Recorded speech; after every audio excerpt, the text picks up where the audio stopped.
heavy metal atrajo la atención del mundo por primera vez en los 80. Quiet Riot llegó al número 1 y prácticamente todas las bandas con sus carismáticos líderes y una balada pegajosa llegaron a conseguir un gran éxito. Pero no se suponía que el metal fuera lindo y muchos chicos llegaron a resentir la imposición de ese estilo. For me, it was more about the music than getting laid. I'd rather have a great riff and a great song and feel good about it than just have my... Y se organizó la resistencia. Rechazaban el brillo y enfatizaban el mal como Sabbath y hablaban de violencia como Iron Maiden. Este movimiento era el thrash y 4 bandas rápidamente llegaron al estrellato. De Nueva York, Anthrax.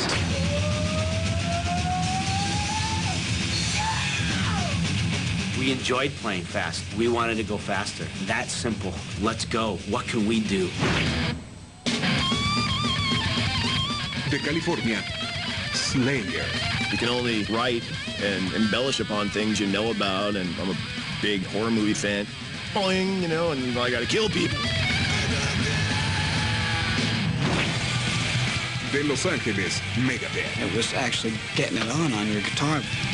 Like it or not, we exposed the United States and the rest of the world, for that matter, to this type of music. There's only one thrash band around that I know of, and that's Metallica, which they're playing tonight at 7:30, and I suggest that everybody gets down here right now and see the best thrash in the United States of America! Y los líderes de la revolución, Metallica.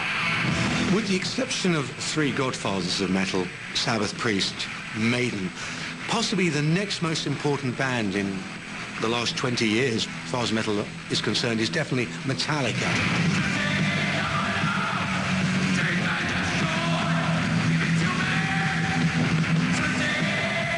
What Metallica did was combine new wave of British heavy metal with punk. You ended up with an American Motorhead to some extent, and the kids were relating to them because they were different.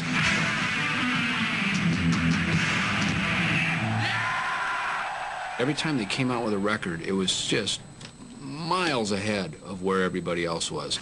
Whatever combination they had, I think, between Lars and James, I mean, those two are, I mean, they're the Mick and Keith of metal. Lars Ulrich y James Hetfield eran 2 chicos con pasados diferentes que compartían la misma pasión por el metal hardcore y odiaban lo que el glam ofrecía. Juntos organizaron una revolución detrás de las líneas enemigas, Los Ángeles, California. It was 1982 and Motley Crue had just put out Too Fast for Love. I remember one night out in front of the Troubadour, we're standing there in our Iron Maiden t-shirts, and it was like, after a couple of, you know, cold sort of Schlitz malt liquors or whatever, it was like, you saw like Nicky and Tom, it was like, Motley Crue. I remember like Nikki Sixx started chasing after me, and the one thing I could do, because, you know, 5'6" of me, I could like run faster than he could in his 16-inch platform boots, so it wasn't a contest there.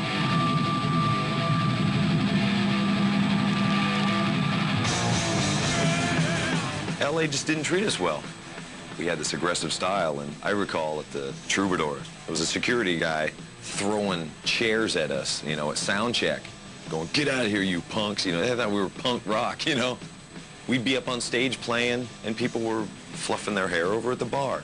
And that's not what music was for us. We're gonna play louder, we're gonna play faster. We want some attention. So really, all the posers in LA helped develop our style. This one is gonna kill all the fake people out there, all the posers.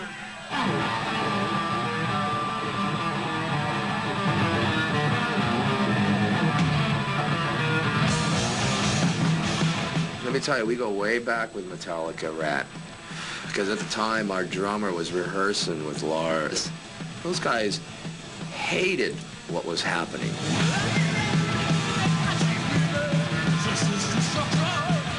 But I remember back then, James went, "Dad, we won't play with them. Those guys, Dad." And it was like, well, why? Aren't we all one happy, big metal family? No. They're the next breed. He was like, here we are, there is no bull playing what we feel and playing what's in our hearts, and we don't give a what we look like or smell like or play like.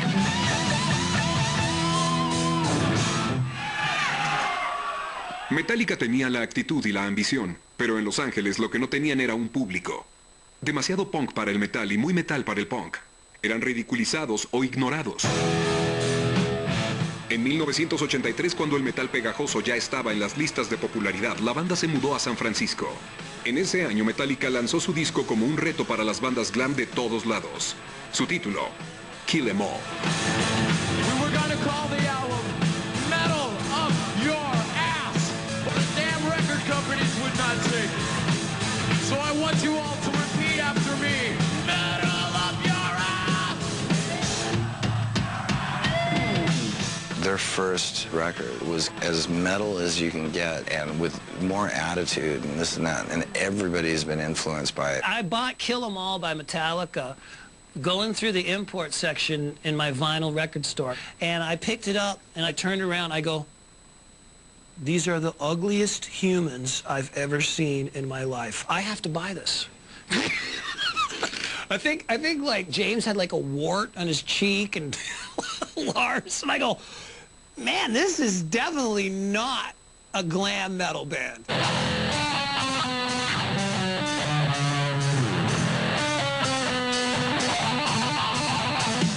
Thank God for Metallica. They were the best thing of the 80s, I thought. Brought it back to the spirit of Sabbath. You know what I mean? It's like if we started it, then they reinvented it. La antorcha había cambiado de manos y durante los 80 Metallica lanzó sus discos clásicos. Aunque no pudieron superar a Motley Crue ni Poison en ese tiempo, lograron credibilidad.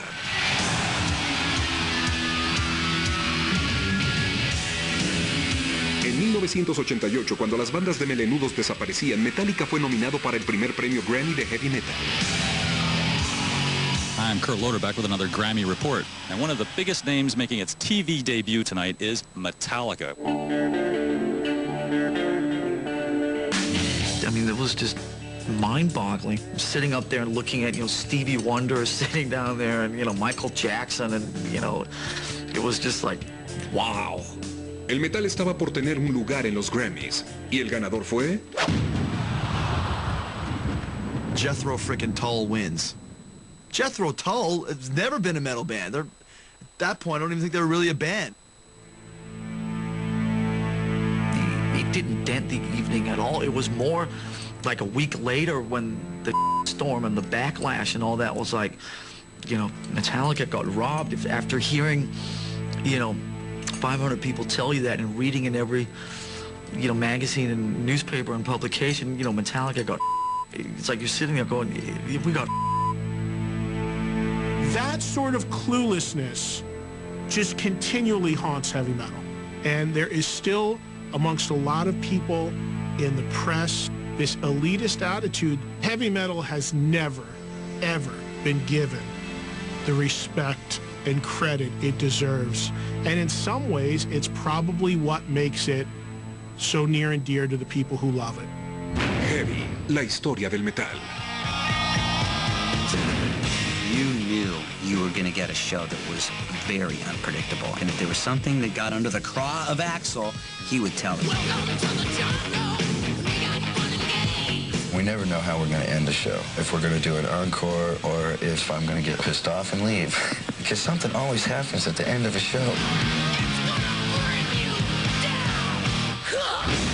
Heavy, la historia del metal.